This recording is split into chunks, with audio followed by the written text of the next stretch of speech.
দিদি আপনার নাম কি দিদি? মিতালি মণ্ডল মজুমদার। মিতালি মণ্ডল মজুমদার। আপনার বাড়ি কোথায়? আমার বাড়ি উদ্ধানপুর। উদ্যানপুর। উদ্যানপুরের থেকে আপনি কি কারণে এসেছিলেন? আমার এই পড়ে গিয়ে হাতটা ভেঙে গেছিলো এখানে। কোন হাতটা? এই ডান হাতটা। ডান হাতটা ভেঙে গিয়েছিল তো? নিয়ে প্লাস্টার করা ছিল।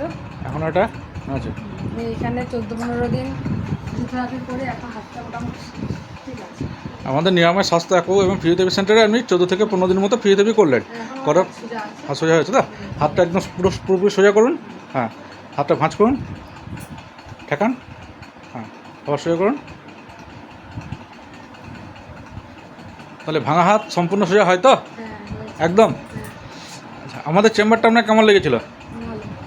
ভালো। এখানে আসতে বলবেন তো কারো হলে কিছু হলে? হ্যাঁ, আসতে বলবো সবাই। আচ্ছা আসতে বলবো। বেশ, আপনি তো আবার দাদাকে সমস্যা হয়েছে, দাদাকেও নিয়ে এসছেন। ঠিক আছে, আপনার কদিন হলো? 2 দিন হলো। আপনার কি সমস্যা হয়েছিল? কোমরে ব্যথা দিয়ে উঠতে পারছিলেন না তো? তো 2 দিন ফিজিওথেরাপি করে এখন ব্যথাটা কতটা কম আছে? 50% কম আছে প্রায়? 50% কম আছে তো? বেশ, ঠিক আছে দাদা, ভালো থাকবেন। ওকে, থ্যাংক ইউ।